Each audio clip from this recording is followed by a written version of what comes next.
इसकी वजह जो है वो यही मुझे तो नज़र आती है कि जो chief justice Lahore high court हैं वो नहीं चाहते कि वकला ये हड़ताल करें और वो इस तरह से आके अपना पुरअमन इवन एहतजाज भी करें।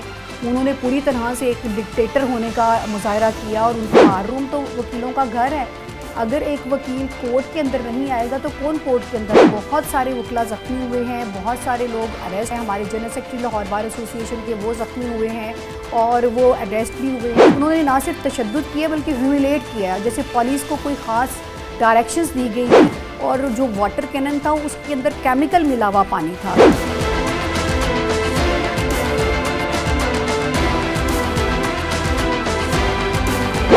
कह रहे हैं ना कि वकला और पुलिस की लड़ाई की, पहले तो मुझे इस बात पे इख्तलाफ है। वकला की पुलिस से कोई लड़ाई नहीं है। बेसिकली वकला एक पुरअमन एहतजाज कर रहे थे, उनकी कुछ डिमांड्स और बिल्कुल जायज़ और लीगल डिमांड्स हैं जो वो कर रहे थे। ईवान अदल से रैली आई है, ये पहले भी प्रेसिडेंट है कि ईवान अदल से रैली आती है, फिर वो आके हाई कोर्ट में एंटर होती है और हाई कोर्ट में फिर मुश्तरका इजलास होता है। और सेम वही करने जा रहे थे और अभी पिछले काफ़ी दिनों से ये एहतजाज चल रहा है और इस तरह से रैली आती है और हाई कोर्ट में एंटर होती है और जहाँ के वहाँ मुश्तरका इजलास होता है, ना कोई पत्ता टूटता है, ना कोई गमला टूटता है, ना कोई हमला किया जाता है, सिर्फ वकला पुरअमन एहतजाज करते हैं। इसी तरह की ये रैली आई है। आने के बाद वो हाई कोर्ट एंटर होने लगे थे और हाई कोर्ट बार एसोसिएशन की जो कैबिनेट है उन्होंने वेलकम किया, लेकिन वकला को हाई कोर्ट के अंदर दाखिल होने से पुलिस ने जबरन रोका, तशद्दुद करके रोका, लाठी चार्ज करके रोका। देखिए रोकने की जो वजह है ना वो तो पुलिस आपको बता सकती है कि उन्होंने क्यों रोका हमें। मैं तो ये समझती हूँ कि वकला जो है एक ऐसी कम्युनिटी है जो हमेशा रूल ऑफ लॉ की बात करते हैं, कॉन्स्टिट्यूशन की बात करते हैं और मुल्क में जब जब भी कोई मुश्किल हालात आते हैं तो वकला ही एक ऐसी कम्युनिटी है जो क्रीम कम्युनिटी होने के बावजूद हमेशा पब्लिक वेलफेयर की बात करती है, आइन और कानून की बात करती है। वो आइनी तरीके से एक पुरअमन एहतजाज अपना कर रहे थे लेकिन उनको रोका गया और उस वक्त वरना वकला ने बेशुमार सिटिंग्स की हैं। इससे पहले भी जो चीफ जस्टिस थे अमीर भट्टी साहब, उनके साथ भी और ये शहजाद साहब के साथ भी बहुत सारी सिटिंग्स हुई हैं।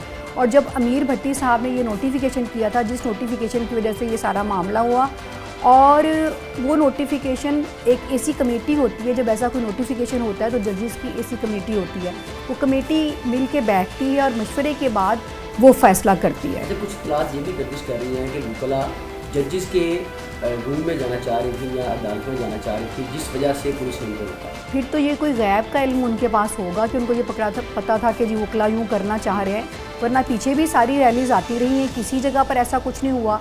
वकला अगर करते भी हैं तो वकला कोर्ट रूम के बाहर अपना हाउस करते हैं या फिर वो बार रूम में जाके हाउस करते हैं।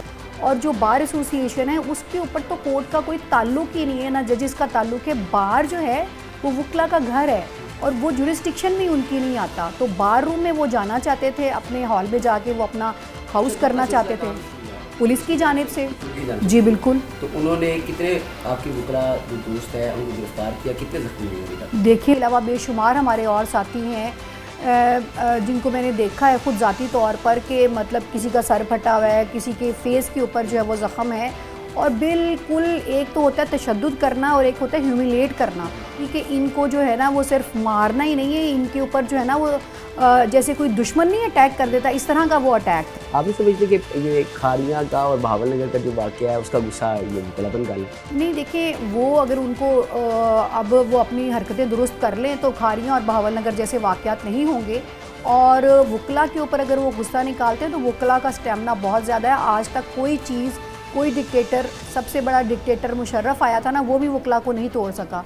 अगर ये जिसकी खाम ख्याली है ना कि वो वकला को यूँ तशद्दुद करके तोड़ लेंगे तो ये उनकी खाम ख्याली है, ये तो पेज ही फाड़ देना। आप क्या अब हड़ताल के सिलसिला इसी तरह जारी रखेंगे या उसके अलावा आपकी क्या स्ट्रेटजी है कि अब पुलिस के हवाले से जो आपके दोस्त एक तो पकड़े गए हैं उनकी रिहाई के हवाले से क्या आपकी स्ट्रेटजी है? दूसरा ये बता दें कि जो सारा वाक़या हुआ था इस पर आपकी क्या ही मिली है? देखिए इसमें एक दो बातें मैं और अपनी वजाहत करना चाहूँगी कि जब पुलिस ने ये सारा वाक़या हुआ है, हमारे साथियों को अरेस्ट किया है, मारा है, बस मैं अब being a representative of lawyers मैं अपनी बात को यहाँ पर कंक्लूड करूँगी कि जो वकला है ना वो एक ऐसी कम्युनिटी है जो हमेशा मफाद आमा के लिए, पब्लिक के मफाद के लिए निकलती हैं। और वो ये एक ऐसा ग्रुप है, जब जब कहीं नाइंसाफ़ी होती है तो वकील खड़े होते हैं।